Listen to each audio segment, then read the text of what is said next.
طيب الحمد لله رب العالمين، أشهد أن لا إله إلا الله وحده لا شريك له، وأشهد أن محمدا عبده ورسوله صلى الله عليه وعلى آله وصحبه والتابعين وتابعيهم بإحسان إلى يوم الدين.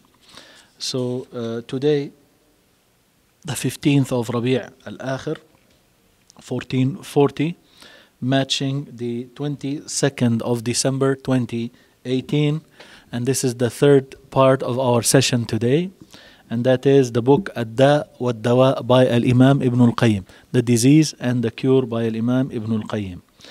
And last time we started the topic where he started saying that عشق الصور, being attached and extremely loving and extremely adoring صور, images and pictures or personalities, there is no benefit in that, no religious benefit and no worldly benefit in this. Rather, the corruption and the evil that will result from being attached to those images is far outweighs. There are multiples, right? And he said that this can be viewed, this evil that is so big can be seen from 6 aspects, 8. So he mentioned only 6. So the first one was that this thing you are attached to, it will busy you away by loving something that is a created thing. It will busy you away from loving the Creator. Secondly, it will bring you torment. You will be tormented by your heart being so much in extreme love. So you will be busied with it away from your Creator, and your heart will be tormented by being attached. Thirdly, that you will have your heart be captivated. You are a captive, right, to this thing that you are attached to. It will do to you all kinds of humiliations, right? And because you are so much attached, you will just have to accept what happens to you, right? So you are a captive in the hands of the one whom you are in extreme love with. Number 4, that this attachment, this extreme love and adoration, it will busy you away from things that are beneficial to you in your dunya, in your worldly life, and also in your deen, in your religion. It will lead you to put those benefits and interests of yours, put them to waste, because you are attached and you are devoted in love for that thing. Number 5, that the problems and the calamities of this worldly life and the next life, they come so quickly and swiftly to those people who are in extreme love, those who are in extreme adoration, ushaq, of these images and things. Number 6, he said that if the extreme love and adoration is established in the heart, and it overrides, it takes complete control over the heart, right? What will happen? It will corrupt the mind. It will corrupt the brain, and it will bring evil whisperings, waswas, to the intellect, to a point that this person who is so much devoted in his love, so much adoring whatever he is adoring, he will reach like a level where he will lose his mind. He will become insane. He will become insane. Why? Because he said the most noble part of the body is the brain, is the part that will understand, right? The intellect, right? The heart, right? So it will be corrupted. It will be corrupted, and you cannot distinguish this person who is attached and so much in love and adoration, you cannot distinguish between him and the animal, because he wouldn't know his benefits from the things that are harmful to him. These are the 6 points that he mentioned. So we have 7 and 8 that are left. Point number 7, he says, أنه ربما أفسد الحواس أو بعضها إما إفسادا معنويا أو صوريا. He says that this extreme love and adoration, attachment to images and things, it may corrupt the senses or some of the senses. Either a corruption that is a moral one, or in terms of the image itself. He says, أما الفساد المعنوي فهو تابع لفساد القلب. As for the moral corruption that happens, that it is a follow-up of the corruption that happened to the heart. فإن القلب إذا فسدت العين والأذن واللسان. For the heart, if it becomes corrupt, then the eye becomes corrupt, the ear becomes corrupt, and the tongue becomes corrupt. فيرى القبيح حسنا منه ومن معشوقه. So he would view that which is ugly and horrible, he will view it to be beautiful and good, whether it is coming from himself, or coming from the one whom he is in extreme love and adoration with. Right? كما في المسند مرفوعا, as in the musnad of Imam Ahmad, مرفوعا, raised up to be a hadith, as a statement of Rasulullah sallallahu alaihi wasallam, although the statement has weakness and it's a weak narration, but the meaning of it is nice and it is strong, really. It says, حبك الشيء يعمي ويصم. يصم or يصم. I don't know how it is written in the copy that you are reading from. Your love for something, it causes you to become blind and deaf. Your love for something, it causes you to become blind and deaf. And this is a reality, right? The hadith is a weak narration, but it has a heavy meaning in it. فهو يعمي عين القلب عن رؤية مساوئ المحبوب وعيوبه. So it will cause the eye of the heart, right, from seeing, from viewing the evils of the beloved and the deficiencies in the one that is loved, right? فلا ترى العين ذلك. The eye could not see that. ويصم أذنه عن الإصغاء إلى العذل فيه. It will also deafen the ear. It will cause the ear to become deaf from even listening to being blamed about it, right? فلا تسمع الأذن ذلك. So the ear does not even hear that. والرغبات تستر العيوب. He says, desires, they cover and conceal faults and deficiencies. الرغبات, plural of رغبة. رغبة is a desire, want, right? Longing, right? رغبة, right? رغبات is the plural, desires.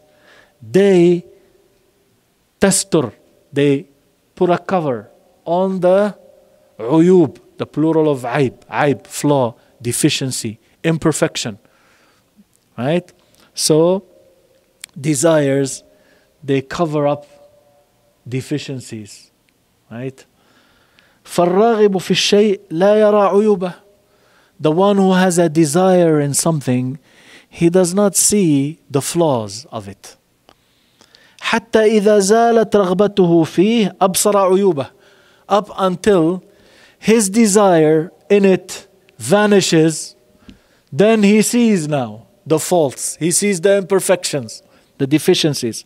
فشدة الرغبة غشاوة على العين. The intense desire forms a covering on the eye. تمنع من رؤية الشيء على ما هو به. It will prevent you from seeing the thing as it really is. كما قيل هويتك or هويتك إذ عيني عليها غشاوة فلما انجلت قطعت نفسي ألومها. It says, this poet, he says, I desired you, I loved you when my eye used to have a cover on it.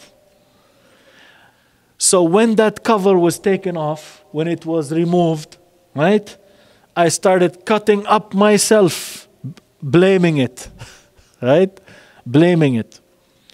والداخل في الشيء لا يرى عيوبه. The one who just enters into something, he doesn't see the flaws and imperfections in it. والخارج منه الذي لم يدخل فيه لا يرى عيوبه. The one who is exiting from it, who did not really enter into it, he does not see the imperfections. He does not see the flaws. ولا يرى عيوبه إلا من دخل فيه ثم خرج منه. No one can see the flaws and deficiencies except the one who enters into it inside, then he leaves and exits from it. ولهذا, because of this reason, كان الصحابة الذين دخلوا في الإسلام بعد الكفر خيرا من الذين ولدوا في الإسلام. Because of this reason, the companions who entered into the fold of Islam after disbelief, they were better than the ones who were born into Islam. Right? قال عمر بن الخطاب رضي الله عنه, عمر بن الخطاب رضي الله عنه, he said, إنما تنتقض عرى الإسلام عروة عروة. The handholds of Islam, they are to be broken up one by one, a handhold after a handhold, right? When there is born into al-Islam the one who does not know, the one who does not recognize, the one who does not know the Jahiliyyah, the pre-Islamic era. Urwa is the, if you have a cup and you hold it from the handle, right? So this is, the handle is important, is what you grab upon. Sometimes when you are trying to carry something, you say, wait, I don't have any place to grab from until I can, right? So what is meant here by the urwa is the connections, what makes you hold fast, right? He's saying those strong handholds, what will make you attached to Islam, those attachments to Islam, they will be broken up, they will be destroyed one after the other when there will be born into Islam those who don't recognize al-Jahiliyyah, those who don't know the Jahiliyyah, the pre-Islamic era, the qualities of that time, right?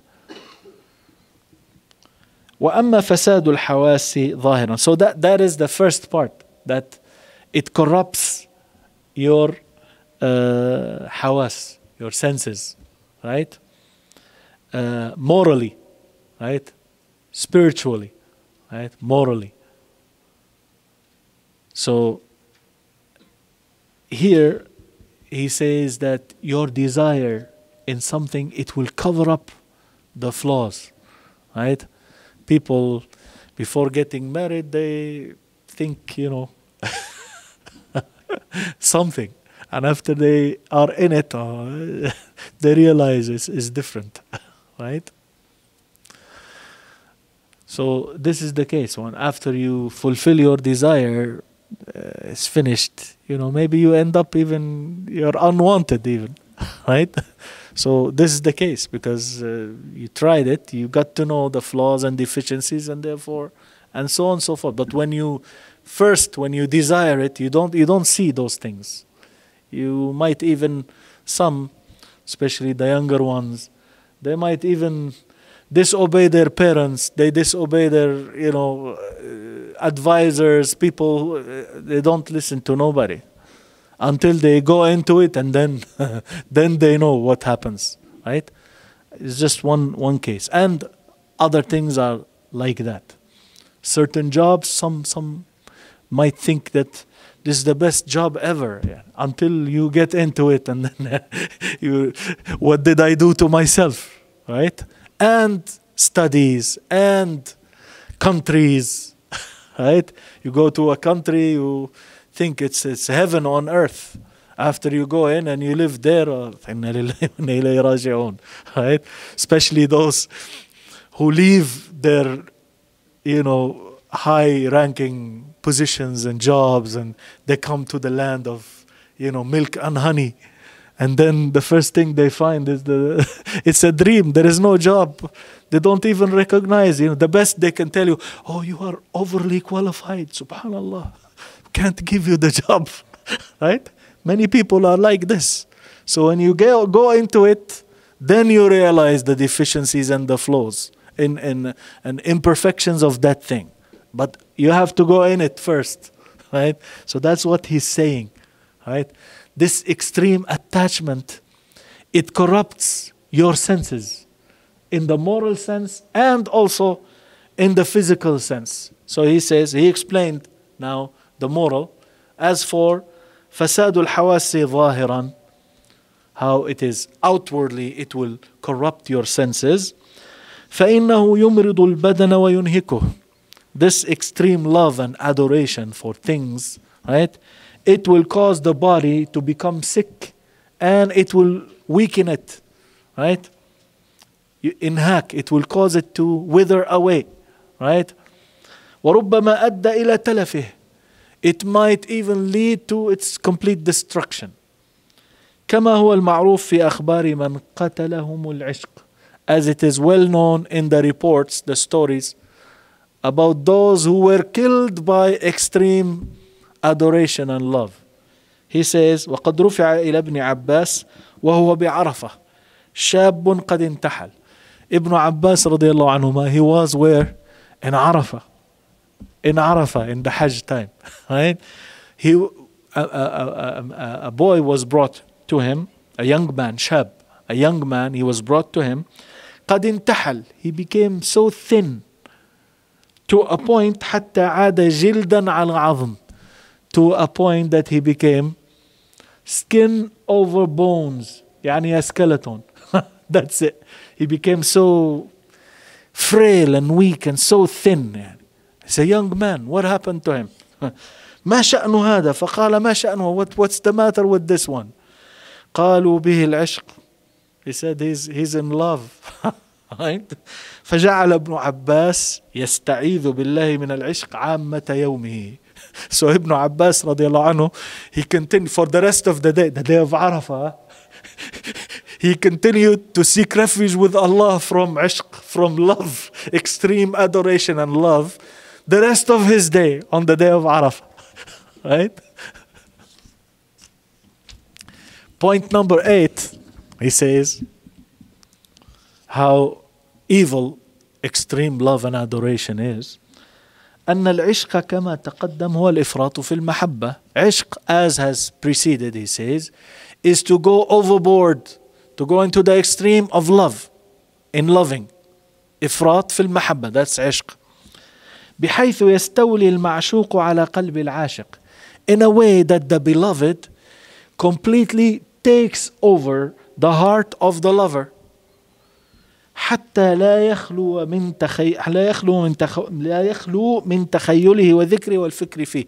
In a way that person, the lover, he cannot stay free from imagining the beloved and remembering him and thinking about him, right? Or her, right? بحيث لا يغيب عن خاطره وذهنه. In a way that is never away from his thoughts and his mind. فعند ذلك تشتغل النفس عن استخدام القوى الحيوانية والنفسانية. In that way, then, the self, the person himself, he will be busied away from using his strength. Strengths, the natural and animal strengths that Allah Azza wa Jal created in him, and the psychological also, strength. He will not be using those. فتتعطل تلك القوة, those strengths, those powers, right, that Allah has given him, you know, the given natural animal power and force and psychological forces, they will be inhibited. تتعطل, they will be put on inhibit mode, right? تتعطل, right? تلك القوة, those powers. فيحدث بتعطيلها من الآفات على البدن والروح ما يعز دواؤه ويتعذر. So because those powers now are completely idle, they are not used at all, they are not working, out of order, معطل, out of order, right? What will happen? There will be problems, آفات, for the body and the soul. Problems, sicknesses that curing them will be very difficult, will very rare, right? ويتعذر, it will not be possible, right? فتتغير أفعاله وصفاته ومقاصده. So his actions, his qualities, and his intentions, his objectives, the person's objectives, his qualities, even his actions, they change. ويختل جميع ذلك. All of these actions, qualities, and objectives, all of them, they become somehow deficient. There is something wrong with them, right? فتعجز البشر عن صلاحه كما قيل. So the humans, they will be unable to fix him up, to reform him, to rectify him. As it has been said, الحب أول ما يكون لجاجة تأتي به وتسوقه الأقدار حتى إذا خاض الفتى لجج الهوى جاءت أمور لا تطاق كبار.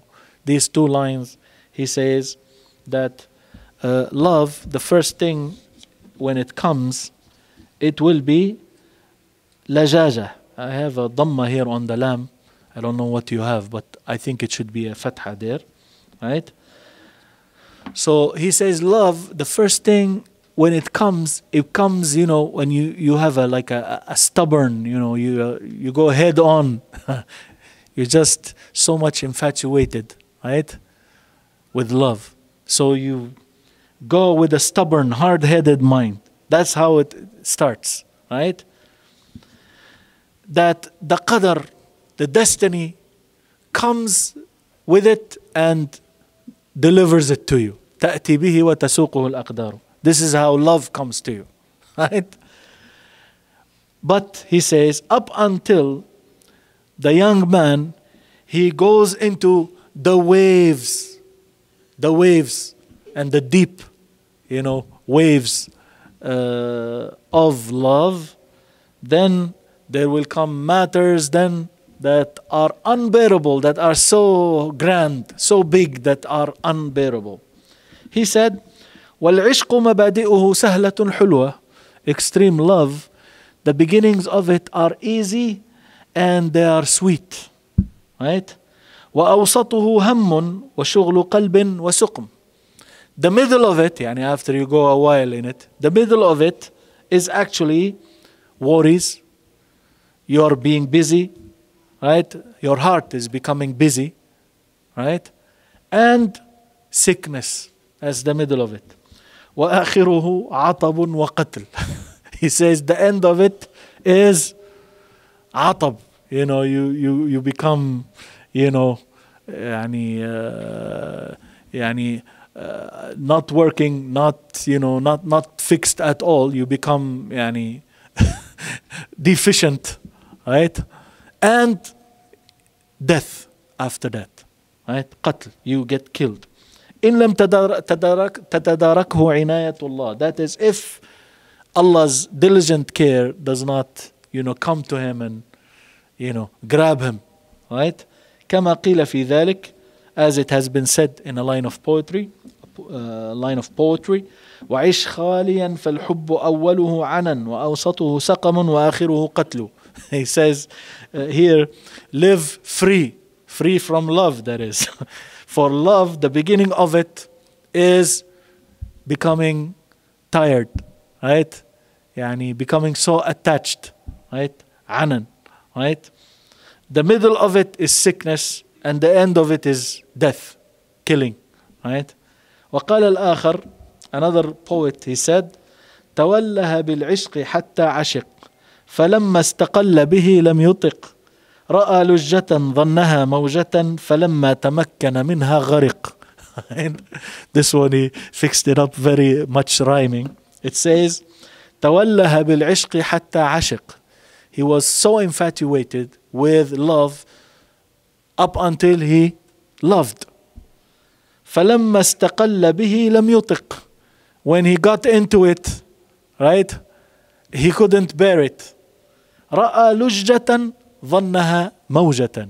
He saw the deep part of the sea, right? The depth of the sea. He saw the depth of the sea, so he thought it was just a wave, right? He thought it's just a wave, but he is looking, it's a depth of the sea. فلما تمكن منها غرق. When he was able to get to it, he drowned. He sees it a wave, but it actually the deepest part of the sea, so he drowned. He said, وَالذَّنْبُ لَهُ وَهُوَ الْجَانِي عَلَى نَفْسِهِ.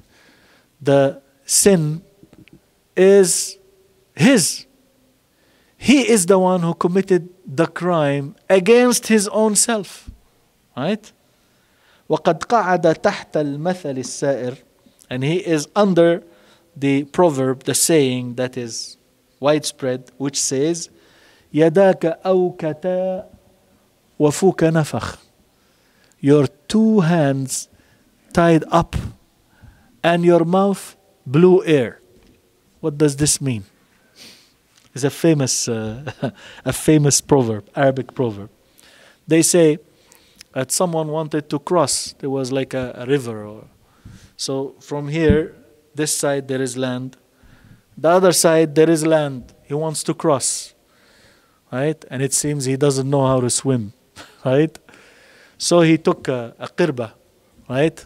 This is like a water vessel they make from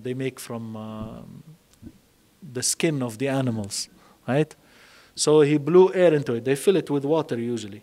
So he blew air into it, and then he tied it up. And then he rode it, right?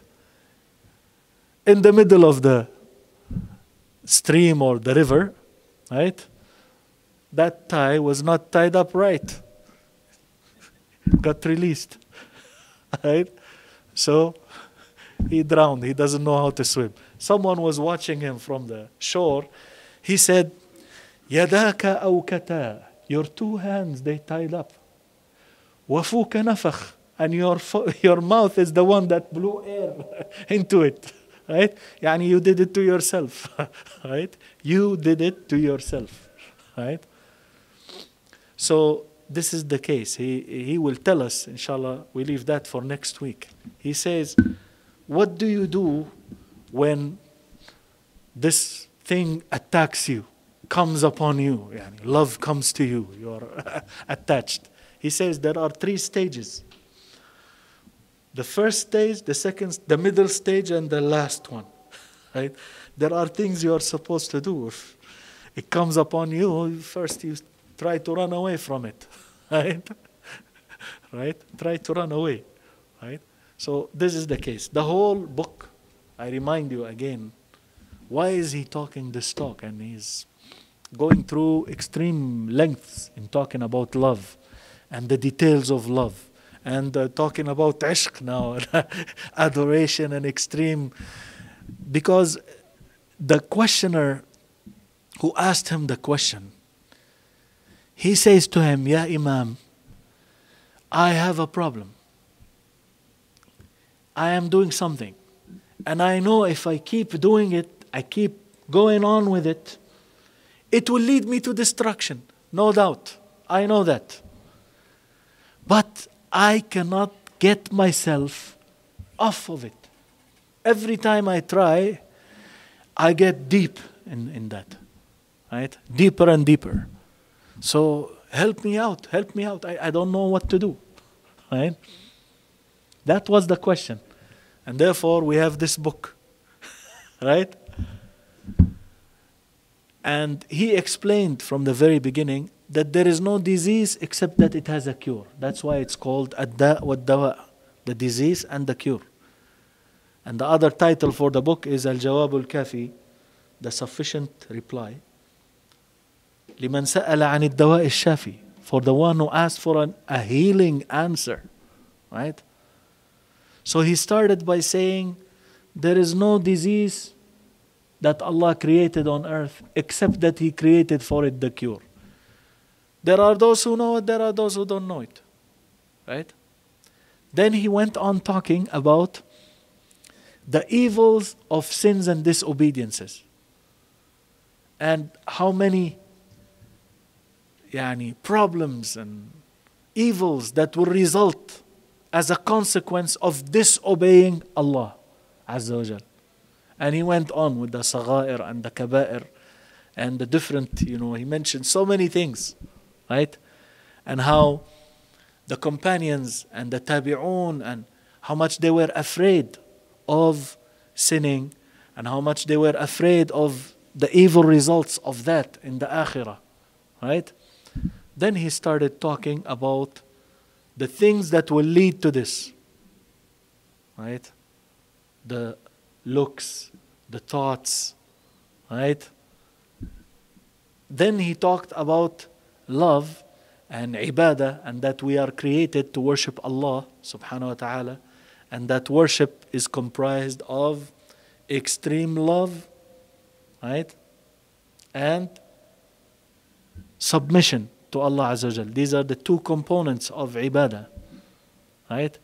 He spoke about shirk in detail, and why the shirk is the worst sin, right? And how the mushrikun, they have their hearts in love, they have their hearts in attachment to other than Allah subhanahu wa ta'ala, right? He continued then back to the issue of love. And just a few weeks back, he explained to us the fitna of women, how it happened with Yusuf alayhi salatu wassalam, the attachment, right? And that Yusuf alayhi salatu wassalam was in a situation that if someone else was in there, what would happen to him, right? And he mentioned how different, his case, it showed that Yusuf alayhi salatu wasalam, how much he turned to Allah Azza wa Jal to save him from this, and that he preferred even to be imprisoned and not to be falling into a problem like this and a fitna like this, right? And now he's talking about ishq and the problem of ishq, and there is more that will be coming, but I will try to, because he mentions a lot of stories in that area. And then he will come back to talking about loving Allah subhanahu wa ta'ala and mentioning more details about that. And he will put words together that are very interesting and very nice about loving Allah subhanahu wa ta'ala. But the reason why he's mentioning this is to tell us that basically this extreme attachment, devotion and love, right? Here he mentions to images, but personalities, and to other things in life, right? And this is the moral that we get from all of this discussion. This extreme love, attachment and adoration to things that are other than Allah subhanahu wa ta'ala, right? They bring about all of these problems to you, and the more you get into it, the more you get deeper and deeper and deeper, right? So one of the best things is when it happens to you, try to run away from it from the beginning, right? And then he will tell you also what to do if it continues to the second stage. We leave that for next week, inshallah ta'ala. سبحانك اللهم وبحمدك أشهد أن لا إله إلا أنت أستغفرك وأتوب إليك. We will stop here, inshallah.